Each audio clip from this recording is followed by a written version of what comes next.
राहुल सांकृत्यायन जी की पुस्तक वोल्गा से गंगा तक के पिछले एपिसोड में हम इसकी 11वीं कहानी प्रभा में अब तक पढ़ चुके हैं कि अश्वघोष और प्रभा के प्यार की खबरें अश्वघोष के ब्राह्मण माँ बाप को मिल जाती हैं।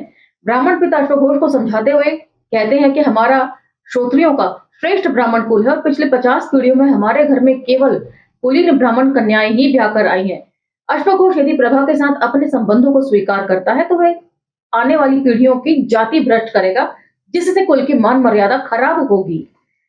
अश्वघोष पर इस बात का कोई असर न होते देख पिता जो हैं वे प्रभा के माता पिता से मिलते हैं और अंत में प्रभा के सामने अपनी पगड़ी रख देते हैं। प्रभा उन्हें आश्वासन देती है कि वे इस बारे में अश्वघोष से बात करेगी।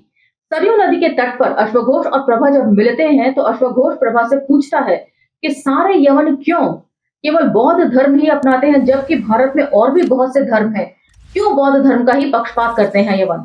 तब प्रभा उसे समझाती है कि स्वभाव और प्रकृति से बौद्ध धर्म जो है वो यवनों के अनुकूल है, और ये भी बताती है कि बौद्ध धर्म की शिक्षा दीक्षा जो है वो ईरान के भिक्षुओं ने भारत आकर नहीं ली थी, बल्कि स्वयं ईरान के अंदर बने बौद्ध संघ के में जाकर ही ली थी। साथ ही वे ये भी बताती है कि बौद्ध धर्म में आने के बाद कुल और जाति मायने नहीं रखती है, जैसे कि साकेत के सारे भिक्षु संघ के जो हेड हैं, प्रधान हैं, वो महास्थविर धर्मसेन हैं जो कुल से चंडाल हैं। इन सब चीजों की चर्चा में अश्वघोष प्रभा से कहता है कि कितना अच्छा होता कि बाकी जगहों पर भी लोग इसी तरीके से बौद्ध धर्म को अपनाते, इसके कारण जाति व्यवस्था टूटती और वर्ण व्यवस्था भी टूटती। ये बिल्कुल वही बात थी जो जाति का विनाश में ऑलरेडी डॉक्टर अंबेडकर कह चुके हैं 1936 में। यहां तक तो हमने चर्चा पिछले एपिसोड में कर ली थी, अब हम चर्चा को यहां से आगे लेकर चलेंगे, तो चलिए मेरे साथ। जय भीम, मैं शालिनी और आप देख रहे हैं अंबेडकर नामा। दो एक लाइन पीछे से ले रही हूं ताकि कंटिन्यूटी बनी रहे। चलिए, मैं तो बहुत अच्छा समझता यदि कालका राम के भिक्षुओं की भांति सारे पुर और जनपद विद इन ब्रैकेट देहात के लोग भेद शून्य हो जाते, न कोई जाति का भेद होता और न कोई वर्ण का। एक बात मैंने तुमसे नहीं कही प्रिय, तुम्हारे पिता ने एक दिन मेरे सामने पगड़ी रख दी और कहने लगे कि प्रभा अश्वघोष को तू मुक्त कर दे, गोया तुम्हारे मुक्त करने से वह अपने पुत्र को पा सकेंगे। तुमने क्या कहा प्रभा? मैंने कहा आपकी बात मैं अश्वघोष से कहूंगी। और तुमने कह दिया मुझे ब्राह्मणों के पाखंडों से अपार घृणा है, घृणा से सारा गात्र जलता है। एक और वे कहते हैं कि हमने अपने वेद शास्त्रों को मानते हैं। मैंने बड़े परिश्रम और श्रद्धा से उनकी सारी विद्याएं पढ़ी, किंतु वे क्या मानते हैं मुझे तो कुछ समझ में नहीं आता। शायद वे केवल अपने स्वार्थ को मानते हैं। 100 बात की एक बात। जब किसी को उनके पुराने ऋषियों के वचनों से निकालकर दिखलाया तो कहते हैं इसका आजकल रिवाज नहीं है। रिवाज को ही मानो या ऋषि वाक्यों को? यदि पुराने वेद मर्यादा में किसी को तोड़ा तभी ना नया रिवाज चला। कायर, डरपोक, स्वार्थी ऐसों को ही कहते हैं। बस इन्हें मोटे बछड़ों का मांस, ध्यान दीजिएगा, मोटे बछड़ों का मांस और अपनी भूसी दक्षिणा चाहिए, मतलब मोटी दक्षिणा चाहिए। ये कोई भी ऐसा काम करने के लिए तैयार हैं जिसमें उनके आश्रयदाता राजा और सामंत प्रसन्न हो। तो ब्राह्मणों ने शुरू से क्या किया है ये सब कुछ इसमें मेंशन है।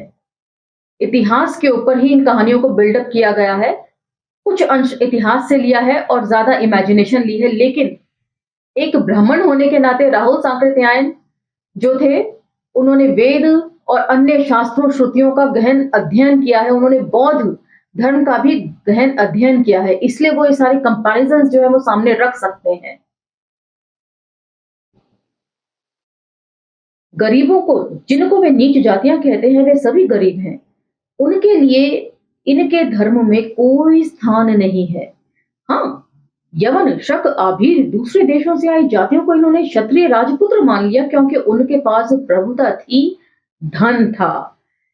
उनसे इन्हें मोटी मोटी दक्षिणा मिल सकती थी, किंतु अपने यहाँ के शूद्रों, चांडालों, दासों को इन्होंने हमेशा के लिए वही रखा। जिस धर्म से आदमी का हृदय ऊपर नहीं उठता, जिस धर्म में आदमी का स्थान उसकी थैली या डंडे के अनुसार होता है, मैं उसे मनुष्य के लिए भारी कलंक समझता हूं। मतलब जिसकी लाठी उसी की भैंस। संसार बदलता है। मैंने ब्राह्मणों के पुराने से आज तक के ग्रंथों में आचार व्यवहारों को पढ़कर वहां सिर्फ परिवर्तन देखा है। तो अभी कुंभ का मेला था और वहां पर धर्म आचार्य जो है वो ये बोलते हैं कि धर्म शास्त्रों में कभी कोई बदलाव नहीं हुआ, इसलिए वे शाश्वत है और भारत का संविधान बदलकर धर्म संविधान लाना चाहिए। तो यहाँ पर सीधे तौर पर मेंशन है कि धर्म के इतने सालों से हजारों वर्षों से टिके रहने की सबसे बड़ी वजह यही है कि उसमें समय के अनुसार परिवर्तन होते रहे हैं। किंतु आज इनसे बात करो तो वे सारी बातों को सनातन स्थिर मनवाना चाहते हैं। ये केवल जड़ता है प्रिय।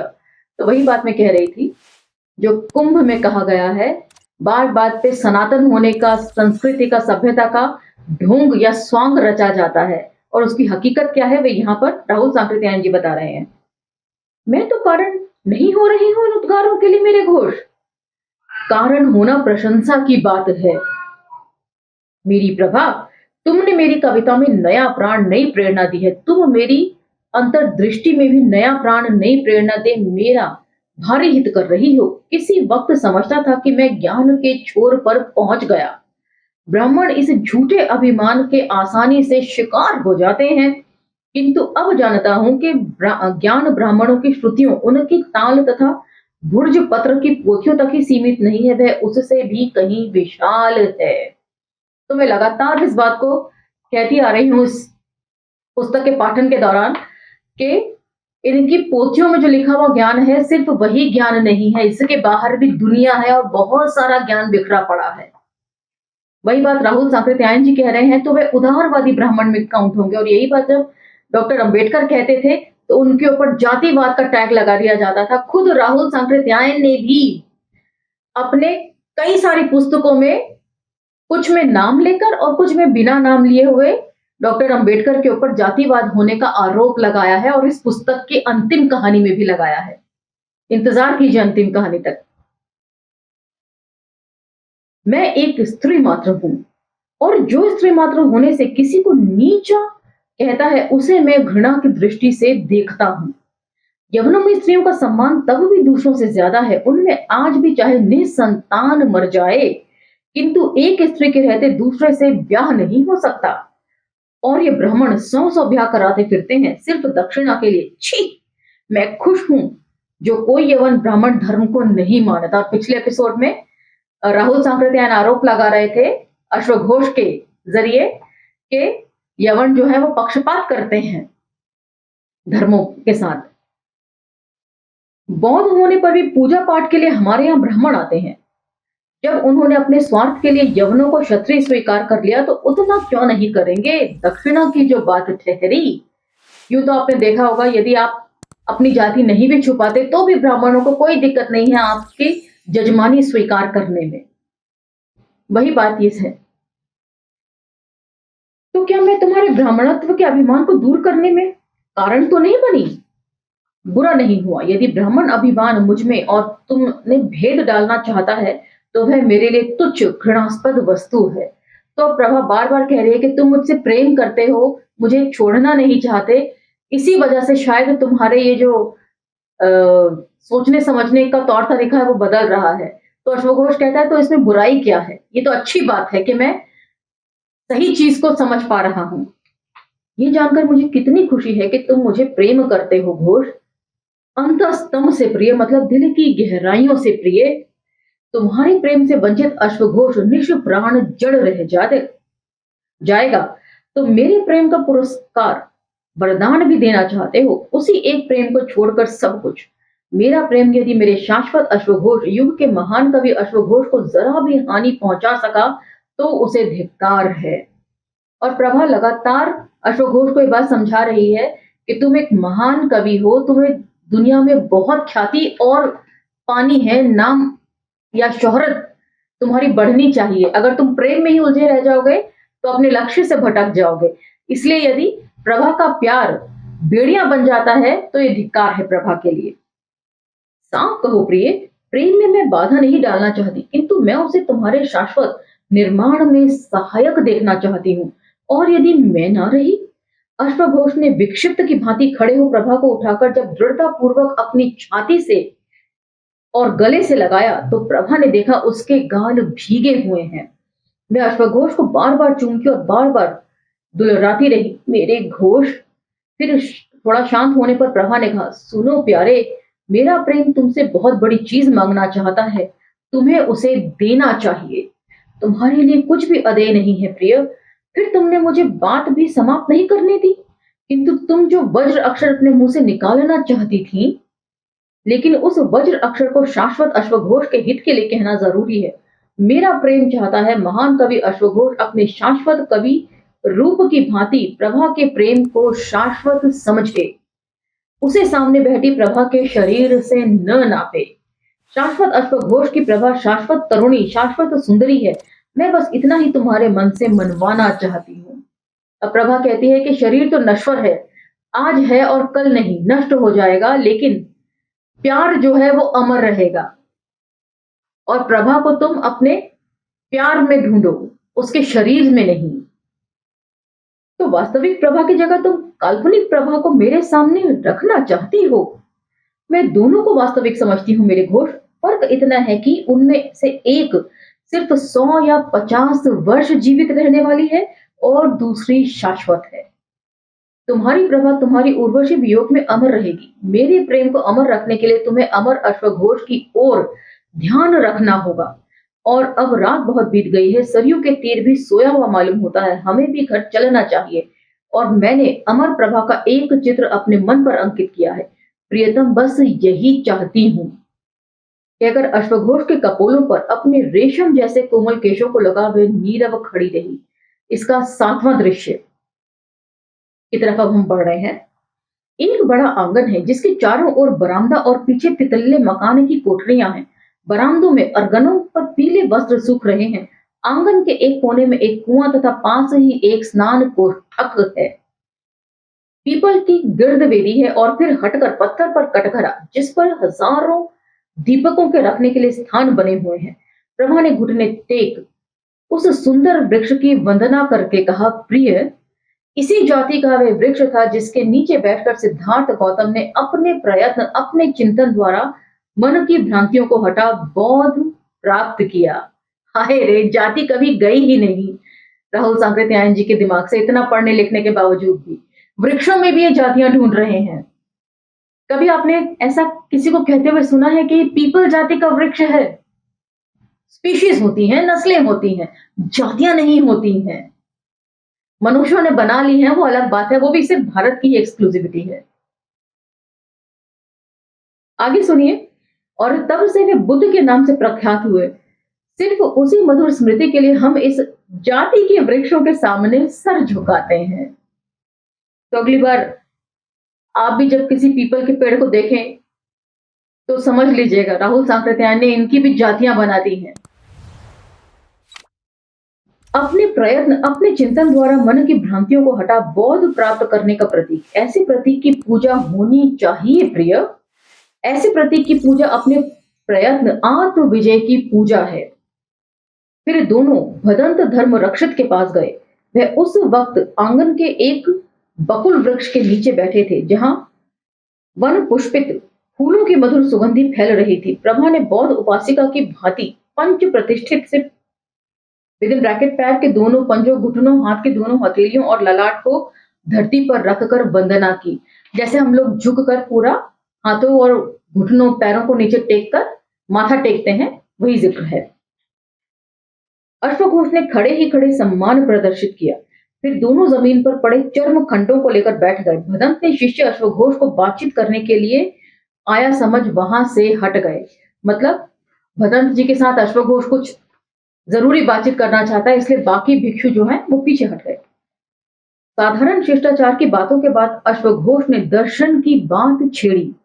धर्म रक्षित ने कहा, ब्राह्मण कुमार, दर्शन को भी बौद्धों ज्ञानियों के धर्म में बंधन और भारी बंधन विद इन ब्रैकेट दृष्टि संयोजन कहा गया है। तो भदंत, क्या बुद्ध के धर्म में दर्शन का स्थान नहीं है? स्थान क्यों नहीं है? बुद्ध का धर्म दर्शनमय है, किंतु बुद्ध उसे बेड़े की भांति पार उतारने के लिए बतलाते हैं, सिर पर उठाकर ढूंढने के लिए नहीं। क्या कहा? बेड़े की भांति? हाँ, बिना नाव वाली नदी में लोग बेड़ा बांधकर उससे पार उतर जाते हैं, किंतु पार उतरकर बेड़े को उन लकड़ियों को उपकारी समझ सर पर ढोते नहीं फिरते। तो बड़ी साधारण सी भाषा में ये समझाया गया कि बौद्ध दर्शन क्या है, कि आपको नदी की दूसरी तरफ जाना है और अगर नाव नहीं है तो बेड़ा बांधकर या लंगर डालकर आप दूसरी जगह पहुंच जाते हैं।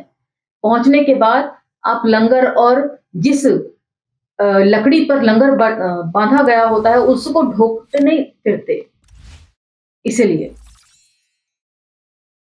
अपने धर्म के लिए भी जिस पुरुष को इतना कहने की हिम्मत थी, उसने जरूर सत्य और उसके बल को देखा होगा। अश्वघोष कह रहा है, भदन, बुद्ध के दर्शन की कोई ऐसी बात बतलाएं जिससे जानने से हमें अपने मन से भी बहुत सा ज्ञान जानने में सुविधा हो। अनात्मवाद है कुमार। ब्राह्मण आत्मा को नित्य, ध्रुव, शाश्वत तत्व मानते हैं। बुद्ध जगत के भीतर बाहर किसी ऐसे नित्य, ध्रुव, शाश्वत तत्व को नहीं मानते। तो यही दोनों में डिफरेंस है। इसीलिए उनके दर्शन को अनात्मवाद, अनित्यता, क्षण क्षण उत्पत्ति विनाश का दर्शन कहते हैं। मतलब हर क्षण विनाश होता है, हर क्षण उत्पत्ति होती है, और यही जीवन चक्र है। जो पैदा हुआ है वो मरेगा भी जरूर, और हर क्षण जो है वो बदलाव होता रहता है हमारे जीवन में और पूरे पृथ्वी पे। यही बौद्ध दर्शन है। कोई भी चीज स्थिर या स्थायी नहीं है। जैसे कि धर्मगुरु कहते हैं कि जितने भी ये धर्म ग्रंथ है ना, वो स्थायी है, उनमें कभी कोई परिवर्तन ही नहीं हुआ। ऐसा कभी नहीं हुआ। हमेशा मतलब बदलाव ही सबसे स्थायी भाव है दुनिया का।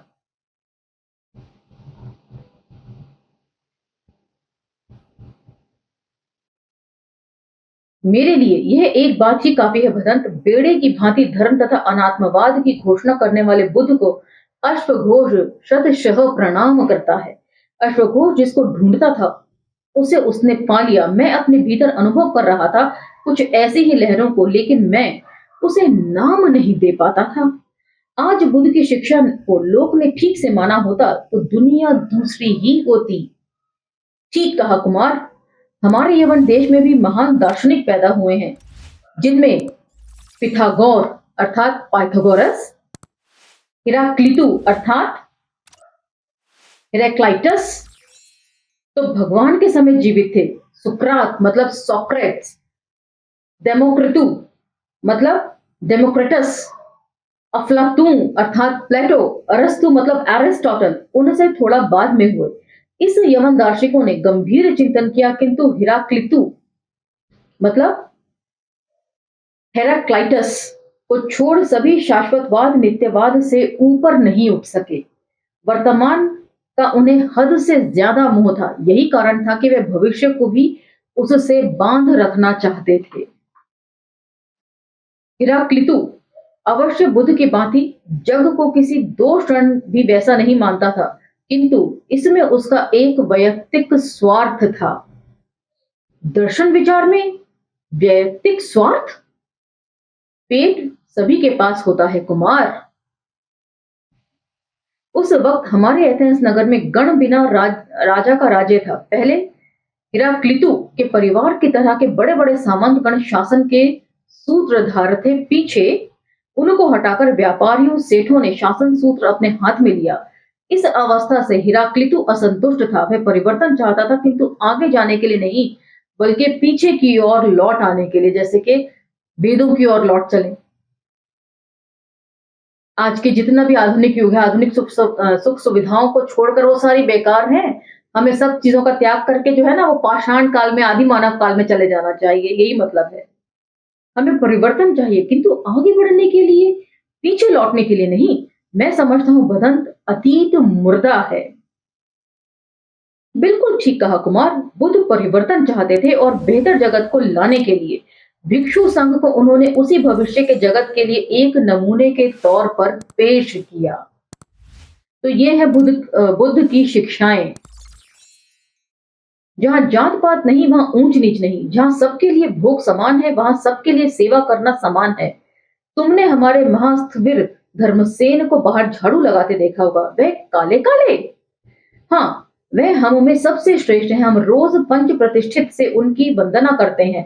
सारे कौशल देश के भिक्षु संघ के वह नायक हैं। सुना है वे चंडाल कुल के हैं। भिक्षु संघ कुल नहीं देखता कुमार, वह गुण देखता है। वह अपनी विद्या और अपने गुणों से हमारे नायक हैं, हमारे पिता हैं। उनके भिक्षा पात्र में यदि पात्र चिपुड़ने भर की भी कोई चीज मिल जाती है तो वे बिना साथियों को दिए नहीं खाते। यही बुद्ध की शिक्षा है। पहनने के 3 कपड़ों, मिट्टी के भिक्षा पात्र, सुई, जल छक्का, अस्तुरा और कमरबंद के सिवाय हमारी सारी चीजें संघ के हैं। ये घर, बाग, पंच, पीठ आदि सब संघ के हैं। हमारे किसी किसी विहार में खेत भी हैं, वे भी संघ के हैं। और आज भी सब कुछ संघ का ही हो चला है। सिर्फ संघ के जो है ना मायने बदल गए हैं। अब जो संघ है वो बुद्ध वाला संघ नहीं है। संघ देखकर एक आदमी को भिक्षु बनाता है, किंतु जो संघ में प्रविष्ट हो गया, भिक्षु बन गया, वह सब एक समान है। इस तरह का संघ यदि सारे देश के लिए बनता, ये कैसे हो सकता है कुमार? राजा और धनी कब दूसरों को बराबर होने देंगे? भिक्षुओं ने एक दास को संघ में दाखिल कर लिया था। संघ में दाखिल होते ही अब अदास सबके समान थे। अब यहाँ पर जो है ये अंतिम पैराग्राफ को आप ध्यान से सुनिएगा, 7वें दृश्य के। बुद्ध क्यों दास प्रथा से लोगों को मुक्त नहीं करा सके, उसके बारे में लिखा हुआ है। संघ में दाखिल होते ही अब अदास सबके समान थे, किंतु जिसका वह दास था उसने हल्ला मचाना शुरू किया। दूसरे दास स्वामी भी उसके साथ शामिल हो गए। राजा स्वयं हजारों दासों के स्वामी होते हैं, वह भी अपनी संपत्ति पर इस तरह का प्रहार कैसे सह सकते? बुद्ध क्या करते? उन्होंने वचन दिया कि आगे से संघ दास को अपने भीतर नहीं लेगा। हमारा संघ विषमतापूर्ण समुद्र में एक छोटा सा द्वीप है, इसीलिए वह सुरक्षित नहीं है। जब तक कि संसार में इस तरह की गरीबी, इस तरह की दासता है। तो अब आप समझ रहे हैं घर वापसी का कार्यक्रम जो है वो क्यों चलाया जाता है। इन्हें कभी भी ये बर्दाश्त नहीं था कि इनके दास जो हैं वो इनकी दासता से मुक्त हों। और जिन्होंने घर वापसी की उनको इन्होंने उच्च कुल का नहीं माना है, उनको उसी कुल में जाकर पटक दिया जिस कुल से पीछा छुड़ाने के लिए इन्होंने बौद्ध धर्म अपनाया था। ये एपिसोड को हम यही विराम देते हैं। ये एपिसोड आपको कैसा लगा, कितनी बातें आपको समझ में आई, आपके क्या विचार मंथन है, मुझे सब कमेंट सेक्शन के जरिए बताइएगा। अब मुझे आज्ञा दीजिए। वीडियो पसंद आती है तो लाइक, शेयर, सब्सक्राइब करना ना भूलें। अगले वीडियो में इसके अंतिम दृश्य की तरफ हम बढ़ेंगे। अब मुझे आज्ञा दीजिए। जय भीम, धन्यवाद।